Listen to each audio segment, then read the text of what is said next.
Hello, John Dove here, and welcome to the latest episode of the Speed Mooting Partners in Crime podcast.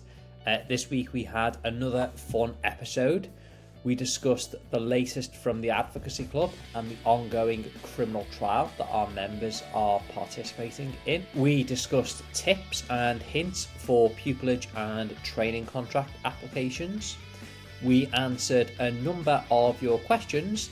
And we also discussed the Ultimate Streetcar Festival that Hayley and I attended last weekend. It was a fun episode. I enjoyed recording it. Welcome to the podcast. And welcome to the next episode of the Speed Mooting Partners in Crime podcast. I'm John. And I'm Hayley. And welcome to the podcast. Welcome. So we always like to start by naming our episodes. And the name of the episode corresponds to an athlete with the same number. Yeah, the corresponding number, as it were. I'm just thinking, I think I've lost track of what number we're on. Is it 19? 19. Oh, it'll be 20 next time. It'll be 20 Feels like next a big time. milestone. It's a significant one, that, isn't it? Mm-hmm. So 19. We're back on Formula One again, Hayley. Okay. Give me some clues. He's Brazilian. Current driver? Nope. Oh. Okay, keep going. Drove for Ferrari.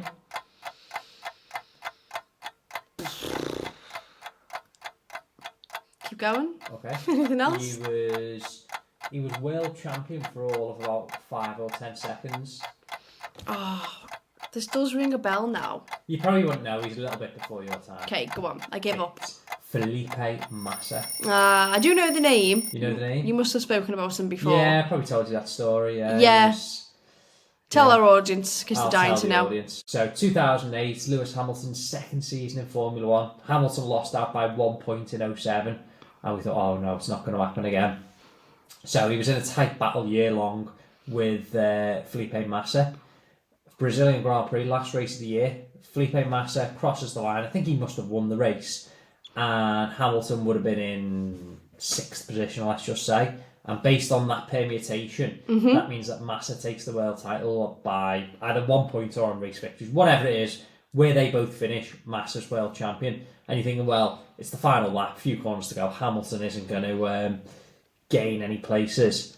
And then you hear the commentators go, "Is that Glock?" No doubt the B-roll's going in there. Oh, cool. It's an infamous line. "Is that Glock?" Is that Glock? Is that Glock going slowly? It is, it's Glock! Oh my goodness me! Hamilton's back in position again! And 1 or 2 corners from the end, Timo Glock had engine problems. I think it was an engine problem. Some sort of mechanical problem anyway. Lewis Hamilton gets past, gains the position that he needs, and crosses the line, and he's got enough points to be world champion. Oh, that's quite sad. So, or was it... Well, sad for Massa, happy for mixed Lewis. emotions for everyone. So was that back when Lewis wasn't winning all the time? Was this his first win? No. It was his first world title, sorry. Is that what you're asking? Yeah. Yeah, that was his first world title, yeah. Wow. But yeah, no, he's always had good cars. It's very rare that he's had a car that's less than the 4th quickest. Oh, right. Yeah, so he's been really full. I mean, I'm not saying that that's not the only reason he wins. He's obviously a fantastic driver. I'm just saying he's always been in the right car at the right time. Yeah, very lucky. The same can't be said for Fernando Alonso. I was just going to say, not Alonso. He's like the complete antithesis opposite of Alonso, isn't he? Oh, poor Alonso. But yeah, brilliant season 2008. Back when they had proper engines, V8 engines that actually made a good noise. But yeah, no, Felipe Massa. So welcome to the Felipe Massa episode. Speaking of engines that make noise, oh yeah, shall we tell everyone about our exciting weekend we've just had? Let's tell them about our exciting weekend. So we went to the Ultimate Streetcar Festival at the Santa Pod Raceway in Wellingborough. It was so much fun. Brilliant, wasn't it? I mean, we knew it was going to be good. Yep. But we just didn't expect it to. I mean, it was much better than expected, wasn't it? Yeah. So a few highlights for me. We got to see basically a rocket ship, but a car. So it had the engine of like a jet, didn't it? Yeah. And it did a 1/4 mile in 5 seconds, and it was so loud. We were sat in the stands watching it, weren't we? And when it went past, you were actually like covering your ears because it was so loud. So there was that. We also watched a stunt show with James Bond's stunt double. He was doing loads of crazy driving. We got to watch a burnout competition. So these crazy people like chained the car up to a JCB and just burned out the tyres until either the tyres blew or the car blew up. Yeah. That was so much fun. We saw a fun. few of each, didn't we? I mean, these did. people are doing wheel spins. They were getting as far as third gear doing a wheel spin. Yep. One guy popped his tyre, didn't he? And the tyres went... Yeah. Another guy, MX-5, turbocharged.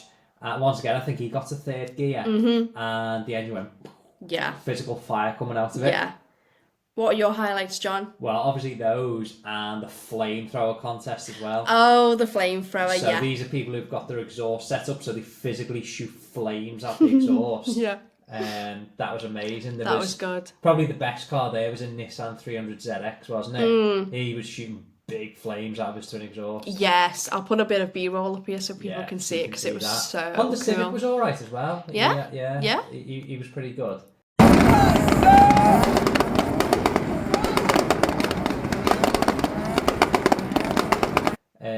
And then obviously the main thing of the weekend was is it the biggest drag strip in the UK or I think it might be the only strip. one? It might be, yeah. So everyone just gets to pay X amount of money and race the car along a drag strip, so a quarter mile, and then there was one car crowned like the winner of all the races at the end, wasn't there? And what was that car that won? Well, so that you're talking about the Ultimate Street Car Contest. Yeah. It was a Civic, wasn't it? A Civic. I think it might have been a K20 engine in it. So he did the quarter mile in 8.4 seconds in the final. Yeah. Pretty good for a front wheel drive car, that. Yep, not bad. And it was really funny because you'd have like one extreme to the other. So there'd be like supercars that could do the quarter mile in like 9 seconds. And then the next thing it'd be like a lorry driver would do because anyone can do it, can't they? Yeah, someone did it in his lorry, didn't Someone did it in the lorry, and then we had the Del Boy car as well. Yeah. Someone did the quarter mile in that, and I think it was like 20 seconds or something to get down there. Still quicker than I've seen some people join the motorway. Yeah. We were tempted to race the TT. Yeah. But you know, it's a new car. I was too scared of it getting hit. So maybe next year. If anyone is a car fan, obviously John is a massive car fan.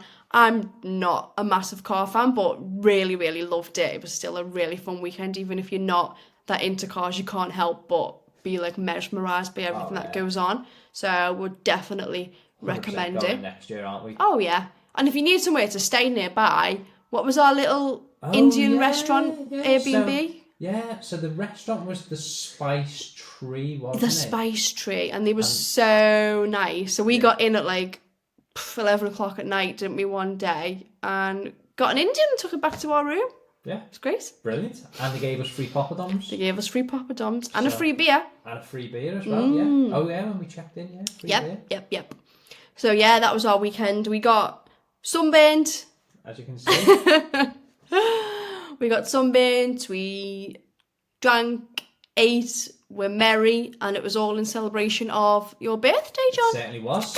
So, for those who don't know, today is the 7th of August. Tomorrow, the 8th of August, is National John Dove Day. It is because indeed. John Dove turns a year older than he is now. We won't give away your age, we'll keep the mystery.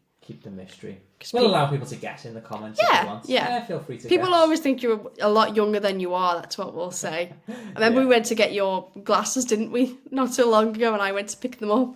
And the woman said to me, "Is he the one that's a barrister?" And I was like, "Yeah."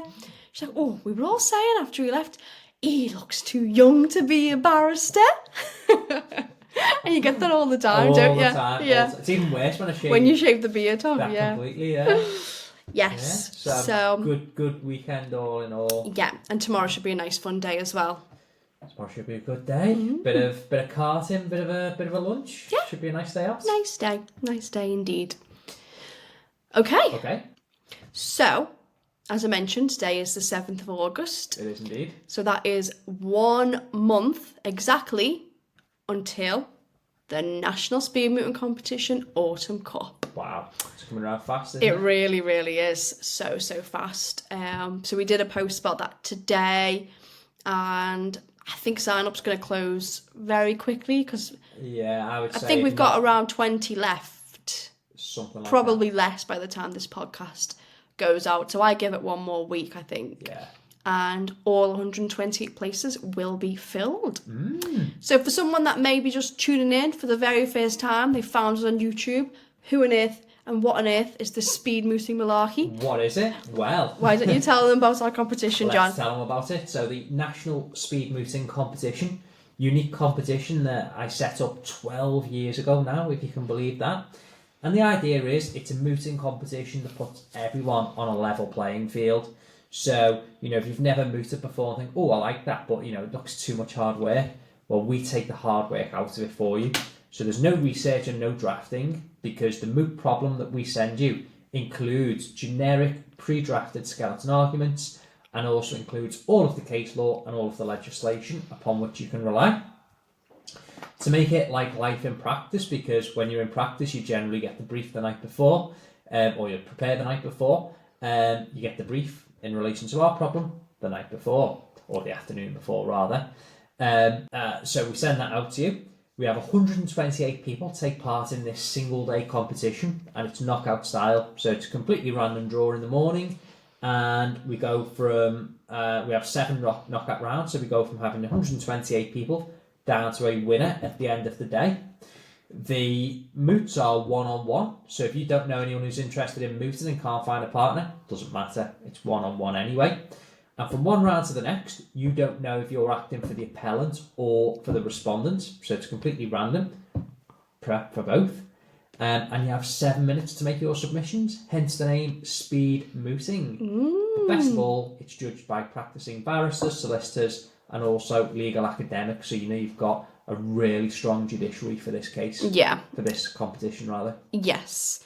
And they usually, I think they all pretty much always do, don't they? After each moots, they'll give you some general feedback on your skills, feedback, what you can improve upon. Yes, yeah. So it's quite interesting because we see people as they go through, because I think the winner will do, is it 7 throughout the day, 7 moots? And they will pick up tips each time, so they get a little bit better over the course of the day. And we've had judges say, haven't we, if they've been there all day with us, gosh, I saw that person moot like this morning. And watching them now in the final, you can already see they've improved just in the course of this one day. Yeah. So, yeah, really, really great. And we get so many great testimonials and amazing feedback on the back of our competition. So, really is a really good day. So, would encourage you to get a place before they all fill up. We certainly would. And a funny little tidbit as well, if anyone took part in our competition in, what year was it? 5 years ago? Oh, yeah. So 2020, something yeah, like that, if anyone took part in our 2020 moot, it was all about drifting cars that were drifting and whether it was a public road or a private road. And when we were at this ultimate streetcar competition at the weekend, we saw the exact car drifting, didn't we? Yeah. So we got a video of it, so we'll put it up again in B-roll because it's just really funny to see. What car was it, John? So it was a Nissan Silvia S15. Did you write that problem by any chance, John? I certainly did. I thought it's because it was all about a drifting club, wasn't it? And yeah. The entry requirements to be a member of the club, you had to have a German or Japanese car with over 300 horsepower and use it for drifting. So I thought, well, obviously the SR20 motor doesn't have 300 as standard, but some very simple bolt-ons and you get it to that level. There we go. Yeah. There we go.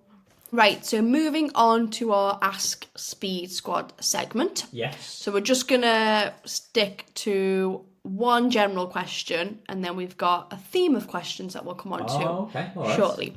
So the general question, so we had this by email and LinkedIn. So it was basically asking us about hints and tips for a training contract. It was asking about a specific firm, which we'll answer offline.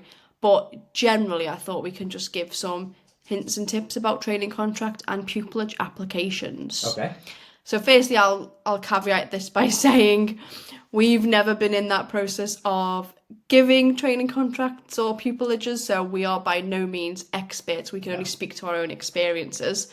But if you have a look at our YouTube channel, we have done Q&A panel events, haven't we, John? We have indeed. And we've had people join us who actually are part of the decision-making process with pupillage and application. So last one, just off the top of my head, I think you had your head of chambers there, didn't you? Dan Wood. So have a look on our YouTube channel. Can you remember what the videos are called? Oh, it'll be something like pupillage Q&A event. Yeah. It's about a 1 hour video, if I remember rightly. Yes. So yeah, it's a good video. Loads of barristers on there talking about the pupillage application process. But even if you're interested in the solicitor side of the profession, the advice is all completely transferable. Yeah. But in terms of feedback that we can give, so I know from my own experience, so when I got my training contract, which was with Urban Mitchell, it took me 2 cycles to be successful, and because I was an internal candidate, I did get feedback on my first round. Because a lot of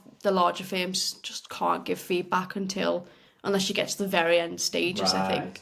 And I got knocked out at the application stage as well. And the feedback I got, the main piece of feedback, which I always remember, was that I didn't do enough extracurricular stuff.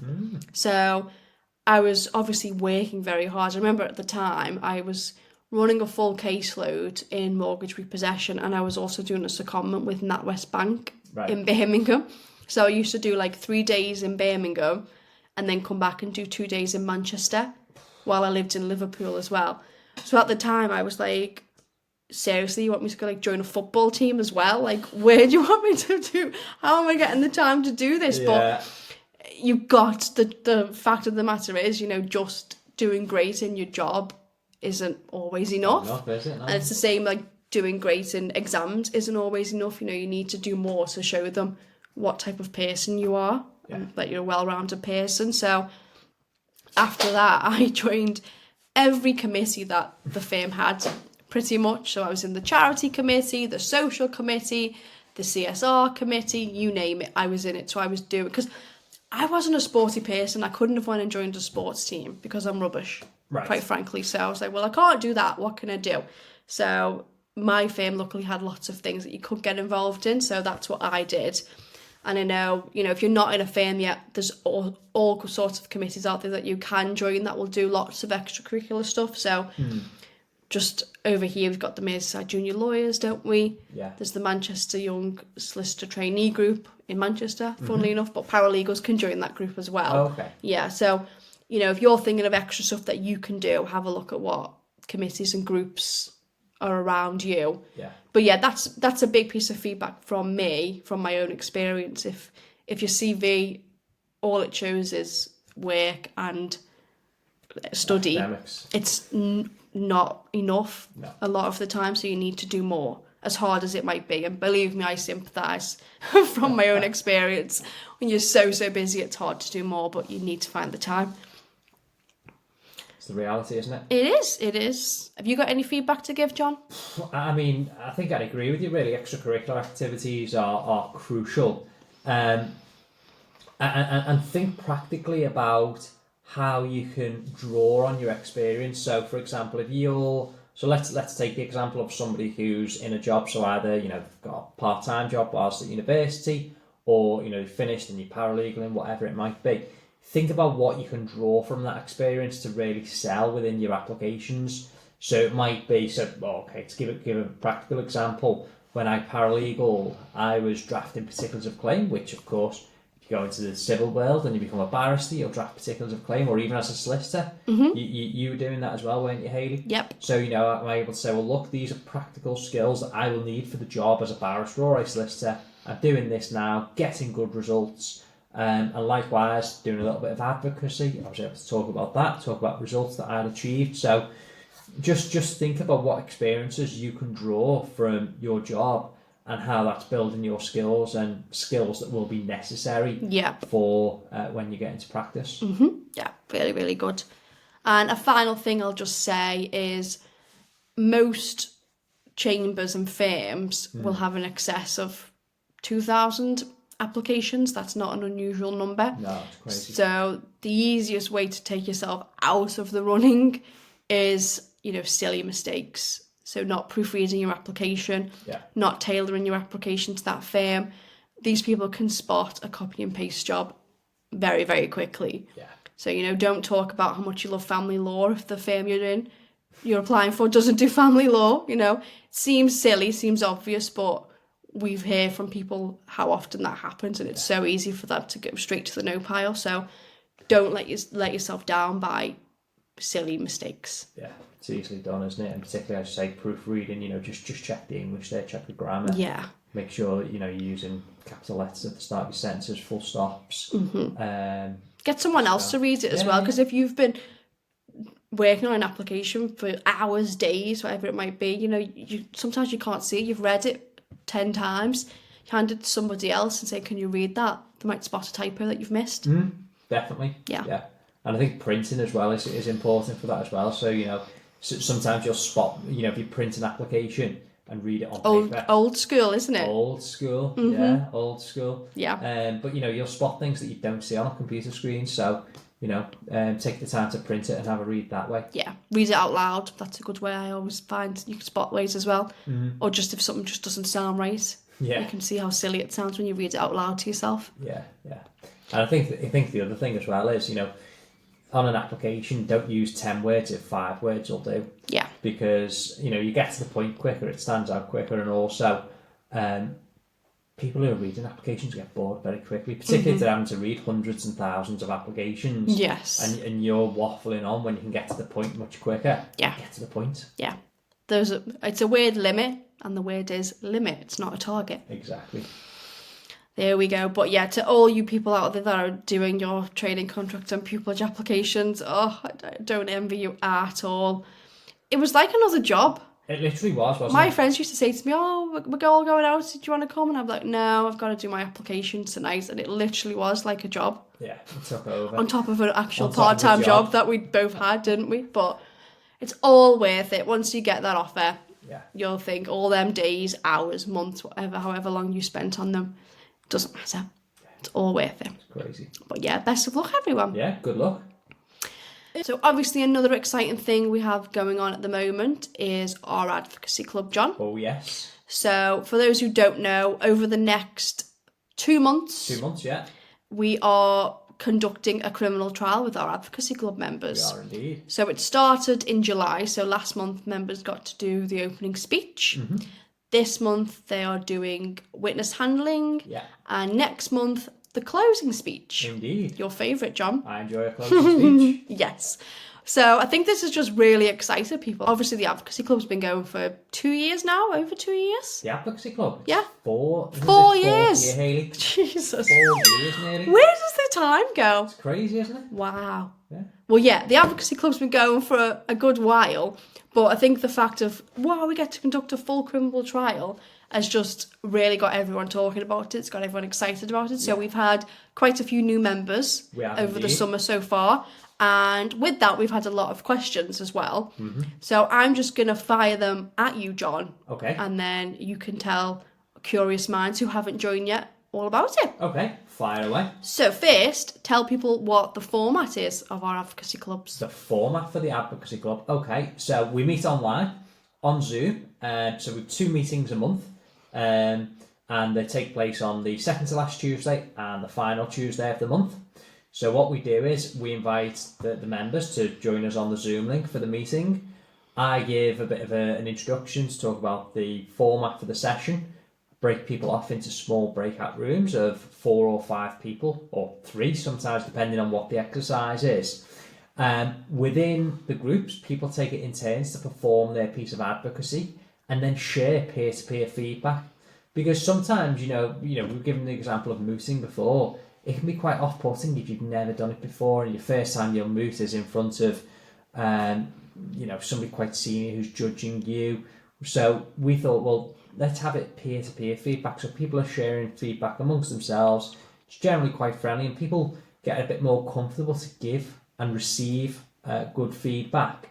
So we always we receive good feedback about the feedback. Yeah, we do. Feedback. And then what we do is, once people have shared feedback within their small groups, I feel like I've said the word feedback a lot there. Feedback is a theme of the Advocacy Club. It is. People then come back into the main room and we'll generally share some tips on that piece of advocacy for the entire group. So it's a great way for people to practice their advocacy in a low pressure environment. Yes. So next question, who can join the Advocacy Club? Anyone, and I mean anyone. Mm-hmm. So our membership ranges from people who are doing sort of A-level law. We've a good number of people who are still in academia, so law students, GDL students, non-law students looking to convert. Mm-hmm. We've got people on all the postgraduate courses, masters, LPC, bar course, SQE, PhD even. And then we've got people who have finished their studies, so people who are looking to get into the profession. So they might have done the bar course, the LPC, and they're looking for those elusive training contracts and pupillages. So they're coming to us and the way of them building up their experience. Mm-hmm. And of course, we've even got practitioners in the club. So we have practicing barristers and solicitors in the Advocacy Club. So when I say anyone, I mean anyone can join the Advocacy Club. Yeah. I mean, it's not like you come and we make you tell everyone, what stage you're at, how old you are, whatever. It doesn't matter. Everyone's just there to practice. So there's absolutely no judgment. You're there for your own reasons and everyone is welcome. Everyone's welcome. What preparation is involved? Okay. So similarly to our competitions, we include everything for you. So there's no research or drafting. So we send the bundles out to people a week before and it will include everything that's needed. So it's simply a matter of reading through the materials and preparing in that way. And we understand that sometimes the concepts might be a little bit advanced for certain people. So, for example, we're doing witness handling this month, which is something that you would cover on the bar course. Not necessarily something that you would study at degree level or even A level or anything like that. So we understand that there'll be a large contingent of people that have never studied or probably never even heard of witness handling. Mm-hmm. So what we do is we include quite detailed notes at the front just to break down what the session is all about and in really simple terms explain it to people so that they can pick up the material and run with it. Yep. And we've done a number of sessions now where they're on quite advanced things, things that people will cover on the postgraduate courses. And those at undergraduate level and below have not struggled with it because of how we explain it to them in the instructions. Yeah, perfect. And last question, how many people can join? How many? People often ask, have I missed the deadline? Can I still join? There is no deadline. Thankfully, we have a very advanced Zoom package that means that there is no limit. Mm-hmm. So, I just thought of that song. Yo, yo, yo, yo, yo, yo, yo, yo, yo, yo. There's no limit. It's been a long week for us. Sorry, we're a bit silly today. But there is no limit. There is no limit. We break people off into individual breakout rooms, so it doesn't matter whatsoever. There we go. They are some frequently asked questions that we've had frequently over the last few months. Hopefully those answers are sufficient. Indeed. Well, I think all that's left to say is what we have coming up. Mm-hmm. So if anyone's going to the Merseyside Junior Lawyers Ball on Saturday, we will see you there. Yeah. So it's Bridgerton themed, which it's quite at first I was like, yay. But then it's quite tricky to find an outfit that's Bridgerton themed. It is, isn't it? I think we've managed though. Just about. Just about. Yeah. I'll leave it in suspense. I'll put a picture up next week. You can see us. Yeah. We are going to look dapper. Decadent, yeah. That's a good word for it, yeah. Yep. So we've got that. We've got John's birthday. Very busy, which is why we're keeping this episode short. Although it's still nearly half an hour. I know. We said it was going to be like, quick, let's jump on and do 20 minutes. And we're half an hour in and we're still talking. So, I think it's a good place to leave it there, John. I think so. Before we go, we should probably mention we've talked about our competition. We've talked about the Advocacy Club. I don't know if we gave our website. We probably did. So our website is speedmooting.com. Click on the website. There's links all over the website for all of our individual things, the Advocacy Club, the competitions, and of course for our mailing list where you can stay up to date with everything that we do. Yep. Any questions, you can always contact us, info@speedmooting.com. or on any of our social media posts. Drop us a comment on anything that piques your interest. Indeed. So we've made it to the end of another episode. I've enjoyed recording it, Hayley. Have you? Oh, yes. We hope you've enjoyed listening. If you're still with us and you've enjoyed listening to this one, comment Bridgerton. Oh, what were you going to say? I was going to say birthday. I thought we were going to say the same word. No, okay. Let's go Bridgerton. Yeah. Comment Bridgerton below. And yeah, then we know that you're still here and that you've enjoyed this episode. And until next time. Bye.